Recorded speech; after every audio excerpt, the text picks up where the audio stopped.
आज हम एक्सप्लेन करने वाले हैं before I go to sleep movie के शुरुआत में हमें एक क्रिस्टीन नाम की औरत को दिखाया जाता है जो कि एक अनजान आदमी के साथ बेड पर सोई रहती है जिसे वह उस आदमी को जानती तक नहीं। उसे वह घर भी बड़ा अजीब सा लगता है। क्रिस्टीन अपने बेड से उठकर बाथरूम में जाती है, लेकिन उस बाथरूम में उस आदमी के साथ अपनी बहुत सारी फोटोज देखती है। तभी वह आदमी उठता है और क्रिस्टन को बताता है कि मैं तुम्हारा पति बेन लूकस हूँ और हमारी शादी 14 साल पहले हुई थी। लगभग 6 साल पहले तुम्हारा कार एक्सीडेंट हुआ था जिससे दिमाग में चोट लगने के कारण भूलने की बीमारी हो गई है और क्रिस्टीन को एक ही दिन की बीती हुई बातें याद रहती है। जब भी वह सुबह उठती है तो वह बीते दिन की सारी बातें भूल जाती है। ऐसा लगता है कि क्रिस्टीन अभी छोटी बच्ची है। वो यह सब सुनकर डर जाती है। तब बेन उसे हौसला देता है। इसके बाद क्रिस्टीन अपनी शादी का एल्बम देखती है ताकि उसे कुछ याद आ सके और बेन बताता है कि आज हमारी शादी का सालगिरह दिन है। आज हम लोग बाहर घूमने जा रहे हैं। क्रिस्टीन का डॉक्टर नैश से इलाज चल रहा है जो कि एक न्यूरोसाइकोलॉजिस्ट होता है और वह उसे एक कैमरा देता है ताकि वह अपने थॉट्स और प्रोग्रेस को रिकॉर्ड कर पाए। हर सुबह बेन के जाने के बाद उसे कॉल करके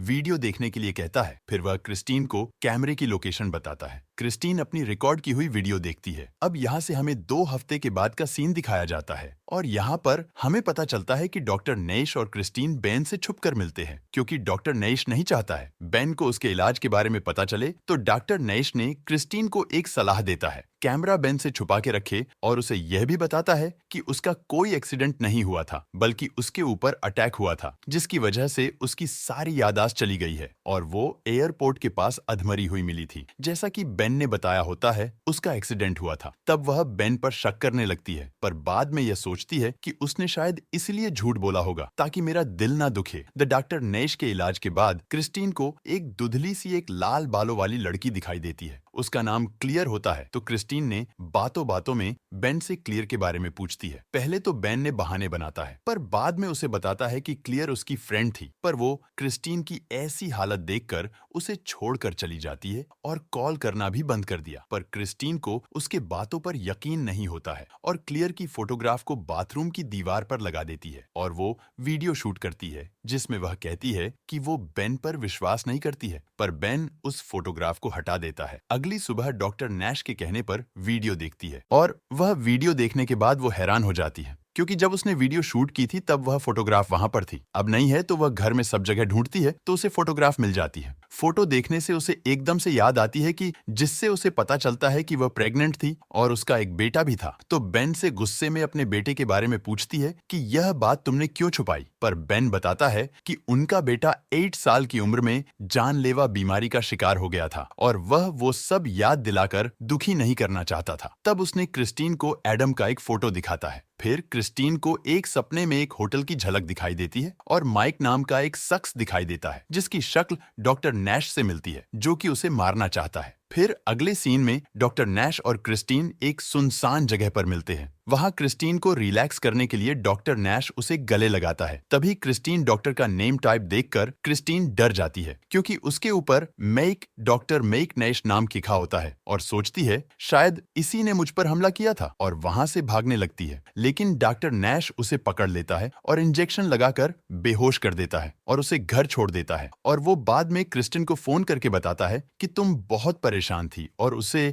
अपनी इस बर्ताव के लिए सॉरी बोलता है और कहता है अब मैं तुम्हारा इलाज नहीं कर पाऊंगा क्योंकि तुम्हारे मन में मेरे लिए भावनाएं उत्पन्न हो रही है और तुम्हारी यादें तुम पर भारी हो रही है। फिर डॉक्टर नैश क्रिस्टीन को बताता है कि हमले के कई साल बाद बेन ने उसे एक कम्युनिटी सेंटर में रखा था। वहां उसकी फ्रेंड क्लियर की कॉल आई थी जो कि उसके बारे में पूछ रही थी और एक विजिट के दौरान डॉक्टर नैश को क्लियर का नंबर मिलता है जो कि क्रिस्टीन को देता है और कहता है कि उनके रिकॉर्ड के अनुसार बेन ने उसे तलाक दे दिया था। तो बेन से पूछने के लिए उसके स्कूल में जाती है जहां पर वह पढ़ाता है। इसके बाद बेन बताता है कि का एक बेटा था जो मर गया था। वह उसके गम में क्रिस्टीन को तलाक दे दिया था लेकिन फिर उसका दिल बदल गया और फिर उसे अपने साथ रहने के लिए घर ले आया। अगले सीन में क्लियर क्रिस्टीन को फोन करती है और वह एक जगह मिलने का प्लान बनाती है। यहाँ क्लियर क्रिस्टीन को बताती है उसका एक्सीडेंट से पहले किसी के साथ अफेयर था। जब उस पर अटैक हुआ उसके कुछ टाइम बाद बेन और क्लियर काफी करीब आ गए थे और इसी दौरान के बीच बेन और क्लियर के बीच एक बार दोनों ने ब्लू फिल्म बना लिए थे। लेकिन क्रिस्टीन और बेन के मैरिड लाइफ का ध्यान रखते हुए वो संभल गई और इसी गलती के कारण क्लियर ने बाद में कभी बेन से संपर्क नहीं किया। क्लियर ने क्रिस्टीन को बेन के द्वारा लिखा एक पत्र देती है जो उसने संभाल कर रखा था। बेन क्लियर को कहा होता है, यह लेटर तुम क्रिस्टीन को तब देना जब वो पढ़ने योग्य हो जाएगी। लेटर में बेन क्रिस्टीन से कहता है उसे प्यार करता है, लेकिन अपने बेटे एडम की खातिर उसे छोड़ना पड़ा। एडम हर सुबह इसकी मेमोरी लॉस को समझने में असमर्थ था और जब एडम किसी चीज के बारे में क्रिस्टीन से पूछता याद न आने पर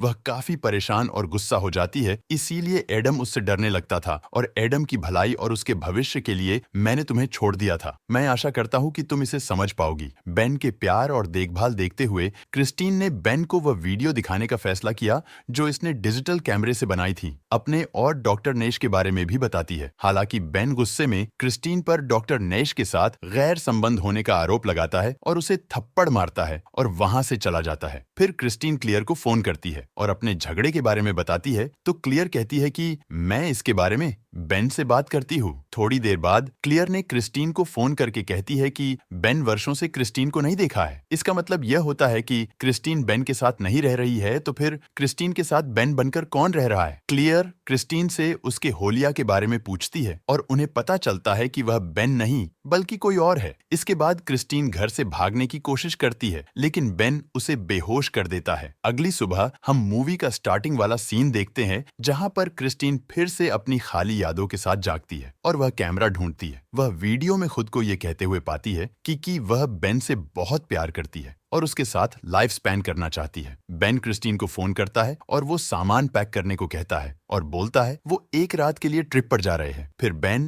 डॉक्टर नेश से मिलने जाता है और उसे क्रिस्टीन से दूर रहने के लिए कहता है। उस रात बेन ने उस एयरपोर्ट के पास एक होटल में ले जाता है जिसके पास ही कुछ सालों पहले अधमरी हुई हालत में पाई गई थी। तभी क्रिस्टीन को बताता है, मैं माइक हूँ जिसके साथ तुम्हारा अफेयर था। क्रिस्टीन को तब याद आता है माइक चाहता था कि वो बेन से उनके अफेयर के बारे में बताए, लेकिन क्रिस्टीन ने मना कर दिया था, जिससे गुस्से में आकर माइक ने क्रिस्टीन को इतना मारा था उसके सर पर चोट लगने की वजह से एमिसिया का शिकार हो गई थी। और फिर बेन क्रिस्टीन के कैमरे से सब वीडियो डिलीट कर देता है और फिर उसको विश्वास दिलाता है वो उसे सच्चा प्यार करता है और कहता है वो बेन का रोल करके थक चुका है। क्रिस्टीन को सब याद आ जाता है। मुझ पर हमला करने वाला कोई और नहीं, माइक ही था और वो यहाँ से जाना चाहती है, पर माइक उसका रास्ता रोक देता है और कहता है या तो हम दोनों यहाँ से साथ में जाएंगे या कोई नहीं जाएगा। वह अनजाने में यह भी बताता है उसका बेटा एडम अभी जिंदा है, लेकिन किसी बात के निष्कर्ष पर पहुंचने से पहले ही दोनों में फिर से एक बार लड़ाई हो जाती है। लेकिन इस बार क्रिस्टीन माइक को पिटती है और वहां से भाग जाने में सफल हो जाती है और होटल से भागते समय फायर अलार्म चालू कर देती है और हम अगले सीन में देखते हैं कि एम्बुलेंस और पुलिस वहां आ जाती है। इसके बाद क्रिस्टीन एम्बुलेंस में बैठकर कैमरे में अपनी कहानी बताती है।